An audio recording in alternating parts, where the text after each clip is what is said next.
Rain washed over the city, softening the sharp Tokyo skyline and blurring the neon until it all glowed gentle blue. I stood alone at the curb in front of the Hiroshige Gallery, clutching a rejection letter so tight it cut into my palm.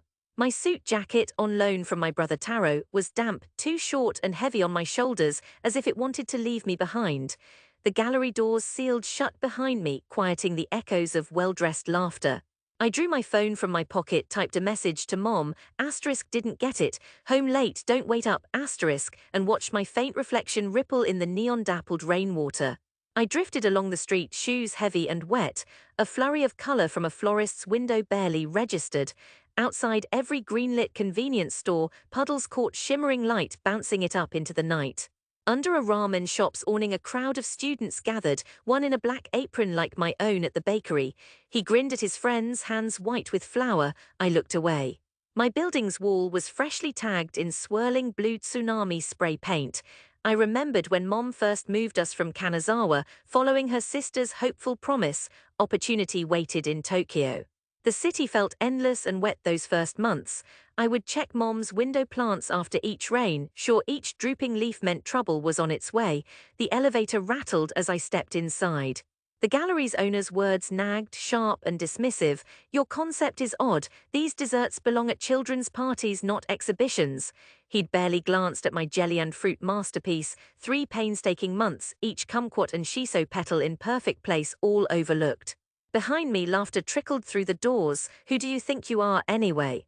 Our apartment door, still marked Kobayashi in my mother's careful kanji, stood ajar and filled with yellow kitchen light. Mom sat at the table folding laundry. Taro lounged beside her, phone glowing in his lap, 2 mismatched socks swinging from his feet. Dai's back, Taro called over his shoulder, half laughing. Get thrown out again. Mom shot him a look, sharp and short, then to me, did you eat? I hesitated, the crumpled letter weighing hot in my fist. Not hungry, I mumbled, passing by to my bedroom. The walls still wore old Ghibli and Mario posters, corners curling, colors faded. Sketchbooks spilled across the old desk, page after page of imagined cakes and pastries, colors and lines blurred by years of dreaming. I shut the door, leaned my head against it, rainwater seeping from my hair. This was the pattern. Taro thrived at university, happy in the clarity of code and logic. He'd said, without malice, that only people with time or money could afford dreams. Joke or not, it stuck. Whenever I shared a dessert project, the house filled with sly nudges. Will you serve the emperor? Uncle Hajime joked at New Year's, and Mom stifled a laugh behind her hand. I loved baking. In the kitchen, my shy hands were sure, but relatives called it hobby work. At last Auburn, I'd brought a strawberry millefeuille, proud of my craft. Aunt Takako only shook her head. Pretty cakes won't feed you. Find something solid, teach or do office work. Her warning hurt because I feared she was right. That night thunder rolled above the roof. I lay awake, feeling anger and embarrassment flicker under my ribs. In the dark, I almost messaged Fumi, my one friend who believed in me, but she was in London by then, learning at a patisserie and sleeping far away. Her last message haunted me, never quit, Dai. Tokyo is just one city. Yet quitting crossed my mind often. Letting go of the fight seemed natural, like sinking into the rain. The days melted together. At the bakery, my boss kept me to melon bread, no creativity allowed. Stick to what sells, he'd say. I stopped trying with new flavors. My smiles grew rare. Taro slipped me job ads, office worker, call center clerk. Each page tighter than the one before. Then 3 weeks after the gallery night, Fumi called. Her excitement crackled through the late-night static, brighter than any Tokyo neon. I saw your Instagram post, Dai, she said. I'm sorry about the gallery, but have you considered the Nadeshiko Competition? It's in Kyoto this year. You should enter international judges, real exposure. You have something different, Dai. I know it. I don't think I'm good enough, I half whispered. She was firm. You see things freshly. Enter, trust me. That faith jolted me back to life. That night I dug out my most unusual ideas, the rough sketches everyone else mocked. Over the next weeks, my paychecks vanished into specialty pastes, fruit, edible gold leaf. I worked after bakery hours, folding in new skills, new hope. When Taro teased me about chasing invisible art, I only smiled. Mom noticed, folding towels with a sigh. Dreams are okay, Dai, but most people wake up to reality. Leading up to the competition, sleepless nights pooled under my eyes. My tray was a miniature Tokyo in pastry. Matcha hills and black sesame rocks, tiny city buildings glossed in yuzu syrup, each landscape as wide as my palm.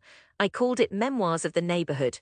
The Kyoto-bound train rocketed past rice fields and rooftops. My hands trembled around my entry's cooler, rehearsing my speech silently, Taro's old doubts and Mom's worry fluttering in my head. The competition hall smelled of flour and distant sweets. Chefs from Europe and Japan moved carefully, voices a low hum. My nerves tingled as I assembled my display, palms slick. The head judge, silver hair, keen-eyed, stopped at my table. Unusual, he observed. Explain. I swallowed it. I try to tell stories of the city, flavors with memory, urban childhood, but as dessert. He bit into a sesame shortbread and sakura mousse, eyes closed, reminds me of Shinagawa 1989. I thanked him with a bow, my heart clattering. 3 days later, the email arrived, finalist, an offer for a summer apprenticeship at a Michelin patisserie in Paris, all travel paid. Joy tore through me in the middle of Shibuya crossing, tears sneaking from my eyes and going completely unnoticed. I didn't become an overnight sensation. Paris was cold, kitchens busier, language impossible at first. The head chef eyed my madeleines unimpressed. A pastry cook named Leia guided me, wordlessly teaching patience and dough. I learned new words, asterisk moins de sucre plus de temps. I learned to hear criticism and let it run off me like Paris rain. Years passed in a blur of pre-dawn deliveries and burnt sugar burns. I moved up my name in small script on the menu, then on a window sign, Dai Kobayashi Patissier. Eventually I traveled, learned in Seoul and Melbourne, and finally returned to Tokyo with my own little pop-up stall lost in a Ginza alley. I fed strangers my work, watched their eyes widen in surprised delight. The old hurt family skepticism never fully faded, especially when Mom's weekly calls focused on stability and Taro sent only tech news. Still, every season I mailed home a box of sweets. No one mentioned them. Then came the Tokyo Food Festival letter, a main hall showcase, a sponsored table. I stared at the invite until midnight. For the first time, international pastry artists of Japanese heritage, bring your best. It felt like a dare. Was this finally enough? I answered yes. Tokyo's autumn air gleamed golden as I returned, sizing up streets I once thought only full of disappointment. At check-in, I prepped my new series for the event, tiny edible ikebana, flavor and structure entwined like memory itself. Heart sprinting, I texted the family chat, Tokyo Food Festival, main hall. If you have time, I silenced my phone and chased sleep. Festival day, the crowd buzzed. Photographers, chefs, food critics all shuffling past gleaming displays.